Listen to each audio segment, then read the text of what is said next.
Olá, queridos alunos, voltando aqui à correção das provas de hospedagem. Estamos agora na questão 3.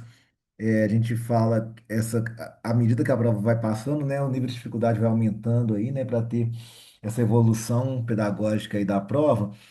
A gente tem a questão A da questão 3 que fala o seguinte, né, uma escola de 6 professores de matemática e 8 de português. Então, eu tenho 6 de matemática e 8 de português. E de quantas maneiras diferentes pode ser feita uma comissão, sabendo que ela tem que ter exatamente um professor de matemática. Então, olha só, a gente tem que ter exatamente um de matemática. Vamos pensar assim, ó. Eu quero uma comissão de quatro, um, dois, três, quatro, e eu quero garantir um de matemática. Então, bacana, é só dividir aqui e pensar assim, ó, esse tem que ser de matemática, né? Eu poderia pensar numa combinação de seis, escolhe um, ou simplesmente isso aqui vai dar seis, né, gente? Eu tenho seis possibilidades aqui. O professor de matemática, um, dois, três, quatro, cinco ou seis, né? Aqui é seis sem sofrimento. Agora aqui, né? Eu não posso aplicar o princípio multiplicativo, né? Eu falei, tem oito, oito vezes sete vezes seis, muita gente errou. Então aqui eu já tenho que pensar o seguinte, eu tenho que fazer uma escolha não ordenada, então eu tenho que fazer a combinação de oito, escolhe quanto? De 8 escolhe 3. Então, isso aqui vai dar 6 vezes a combinação de 8 escolhe 3. Como é que é essa continha aqui para a gente ter, né? Eu até falei que não precisava fazer a conta, então aqui não precisa, mas como é pequeno, eu vou acabar fazendo aqui para a gente ir treinando isso aqui no vídeo aqui também juntos, ó.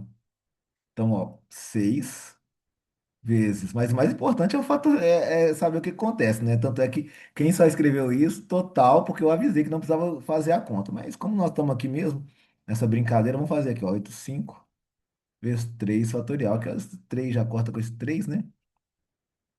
Aqui vai dar 8 vezes 7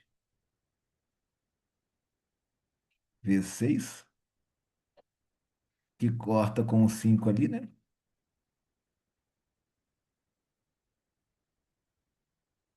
Então, 8 vezes 7, 56. Deixa eu ver quanto que dá aqui. 56 vezes 6. 6 vezes 6, 36. 6 vezes 5, 30. 336. Então, aqui tem 336 possibilidades. Lembrando sempre, né, para quem gosta do princípio multiplicativo, escolhe o de matemática que pode fazer, que vai ser seis possibilidades, né? Pode fazer 8 vezes 7 vezes 6? Pode. Só que tira a permutação, né? Divide aqui por 3 fatorial.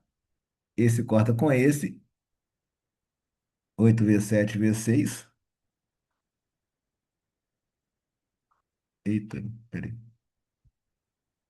Tô falando coisa de errado. Ah, não, tá certo, gente. 8 vezes 7, eu tava até pensando que eu tinha feito alguma coisa de errado aqui. Corta o 3 com 3, 8 vezes 7 vezes 6, que vai dar os mesmos 336. Viajei aqui que eu tava errando. Falei, não, vou ter que gravar o vídeo de novo.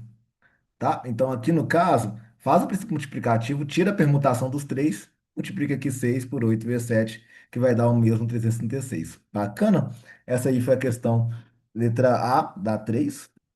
Essa talvez é uma das questões que eu acho mais complicadinha de princípio multiplicativo, das questões da vizinhança aí, mas a gente fez uma bem parecida na aula, né? Então, acho que se a pessoa estudou, lembrou, aí leu o caderno e ela fez aí, ó. Eu quero colorir esse mapa com vermelho, azul, verde e roxo. Quero saber de quantas maneiras ele pode ser colorido. Eu vou chamar as regiões aqui de A, B, C, D. Essa é importante, né? A, B, C, D aqui. E aí, no caso, eu vou pensar o seguinte: vou começar a fazer errado. Eu tenho quatro cores, não tem? E os vizinhos não podem ser iguais. Então, o A não é vizinho de C, mas o A é vizinho de B e de D, por exemplo. Vou começar aqui fazendo errado. Vou pensar assim: ó, tenho quatro maneiras para colorir o A. De repente, eu tenho três maneiras para corrigir o B, para colorir o B, porque ele não pode ser igual. E o C não pode ser igual ao B, mas pode ser igual ao A. Então, uma cor que ele não pode ter. Então, aqui tem três. Quando eu chego em D, eu tenho uma pergunta. Se o A for igual ao C, se eles pegarem a mesma cor, vamos supor, o A colorido de azul, o C poderia colorir de azul, que eles podem ser iguais. O D teria quantas oportunidades? Teria três. Mas se o A for diferente do C, aqui colorido de azul e aqui colorido de verde, o D só poderia ser roxo e vermelho, teria duas. Então, eu não sei aqui, de acordo com o que saiu com A e o C, se o D tem duas ou três possibilidades. Então, não tem como fazer direto.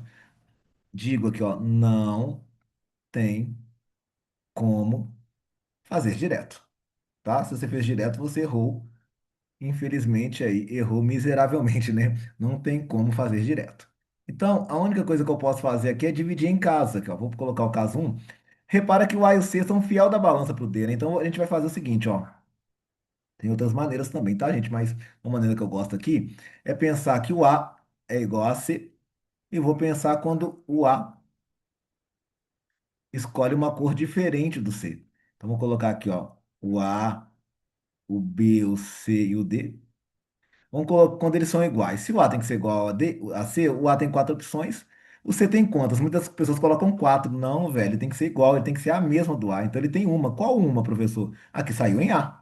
Então o A tem quatro possibilidades, o C tem uma. O B olha para isso e fala assim: ó, saiu só uma cor. Por exemplo, o A e o C escolheram azul. Ah, então tem três cores para escolher. O D aqui, desculpa, não olha para o B. Ele só olha para o A e o C. Para o B não tá nem aí, né, vizinho? Ele olha para o A, ué, só saiu uma cor. Eu posso usar três cores. Então, nessa primeira parte aqui, ó, é 4 vezes 3 vezes 3 vezes 1.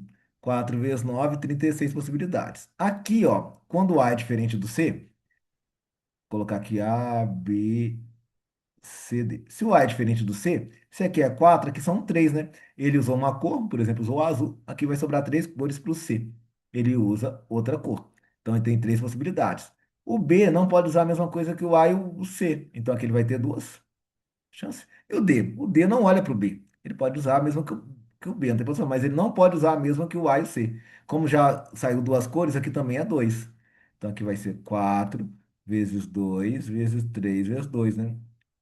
2 vezes 2, 4 vezes 3, 12. 12 vezes 4 vai dar igual a quanto? 48. 48 mais 36 vai dar igual a 84 possibilidades. Acho essa questão difícil, né? Que você tem que pensar aí na estratégia, né? A gente tem que começar errado, a gente começa errado para ver o que está dando errado, e a gente vê onde isso está dando errado, né? O A e o C aqui estão complicando a escolha do D. Então, nessa perspectiva, eu divido em casos. Eu falo que o A é igual a C e o A é diferente de D, de C. Bacana? Espero que tenham gostado, meus amores, dessa questão B aí, que eu acho uma questão difícil, que é uma questão aí que a pessoa tem que pensar bem para fazer. Agora, vamos para a questão C de permutação, né? A gente fez uma permutação que as pessoas ficavam juntas. Agora a gente vai trabalhar um pouquinho da simetria na permutação. Olha só que legal. É, eu tenho 8 alunos, entre ele, Mário e Pedro. Então tem Mário e Pedro, aluno um, aluno 2, aluno 3, aluno 4, aluno 5, aluno 6. Veja que nesse caso aqui, Mário ficou na frente de Pedro, né? Mas eu poderia pensar num caso aqui, ó, A1, A2, A3, aí eu colocar o Pedro aqui, eu colocar o A2 aqui, o A3 aqui e o Mário aqui, concorda? Ó, o A2 e A3 já saiu, né? Desculpa, gente, pera aí. Deixa eu trocar aqui. Colocar o A4 e o A5 aqui, meus amores. O professor fica com medo de ter que gravar o vídeo de novo. Aí eu não posso errar, não. Então, A1, A2, colocar aqui o A5 só para mudar a ordem. O, A, o A5, o A4 e depois colocar o A6. Mas nessa permutação que eu pensei aqui, o P está na frente do M. Então, algumas vezes o P fica na frente, algumas vezes o M fica na frente. Vamos dar uma olhadinha aqui. Imagina que eu quero permutar aqui três pessoas. Vou fazer uma observação aqui, ó, OBS. Imagina que eu estou com as pessoas A, B e C. Vamos permutar aqui que é mais fácil para a gente ver uma ideia aqui, ó. A, C, B. Aí depois eu vou fazer aqui, ó, começando com B, B, A, C. BCA, aí o CAB e o CBA. Listar os casos às vezes é interessante, né? Agora me fala o seguinte: quantas vezes o A está na frente do B? Vamos fazer esse exercício aqui. Vou até pegar outra cor aqui para a gente fazer bem didaticamente aqui, quer ver? Ó? Quantas vezes o A está na frente do B? Ó, aqui nesses dois primeiros, o A está na frente do B, né? Aqui é A, B, C, o A está na frente, o A está na frente também. O B está na frente, o B está na frente, aqui o B está na frente, o A está na frente, aqui nesse, né? O B está na frente. Então, veja, é uma questão de simetria. Quando eu estou permutando duas letras lá, numa permutação de três, de quatro, uma permutação que eu quiser. Mas se eu estou formando uma fila, vamos botar eu e minha esposa numa fila. Na metade das filas, ela vai estar na minha frente. Na metade da fila, eu vou estar na frente dela. É uma questão de simetria, né? De todas as ordens, igual aqui. Eu tive 6 filas com A, B, C. Na metade das filas o A está na frente, na outra metade o B está na frente, né? É uma questão de ver a simetria mesmo, né? Não sei se é tão fácil, né? É uma ideia legal aí que a análise combinatória vai fazendo na gente, né? A gente consegue ver a simetria aí nos casos. Então, como eu vi a simetria, se eu não tivesse fez, permutar os oito, né? Seria uma permutação de oito. Só que na metade dos casos, o Mário está na frente de Pedro, na outra metade, o Pedro está na frente de Mário. Então, se eu quero saber quantas permutações eu posso fazer de modo que Mário deve aparecer antes de Pedro, ó, só dividir a permutação de 8 por 2. Então, a resposta aí é 8 fatorial dividido por 2. Essa é uma questão muito legal, né? Eu acho ela muito interessante da gente pegar a ideia de simetria, né? A gente pegar essa ideia de simetria, ela é muito, muito legal mesmo, tá bom? Então, essa questão de permutação aí, do questão número 3, uma ideia um pouquinho mais elaborada, né? Mas que é um raciocínio bom. Para quem teve na prova, parabéns. Para quem não teve, que pegue agora essa ideia, né? De pensar que quando eu estou num grupo permutando, e eu penso em dois elementos, em metade das permutações, um elemento está na frente, a outra, o outro elemento vai estar na frente. Bacana? Espero que tenham gostado, né? Eu sou empolgado com combinatória, amo combinatória assim, mas espero que vocês tenham gostado também aí desse exercício e tenham aprendido a fazer aí para quem errou. Certinho? Então, um abraço para todos os queridos alunos. Fiquem com Deus aí. Até o próximo vídeo. Tchau.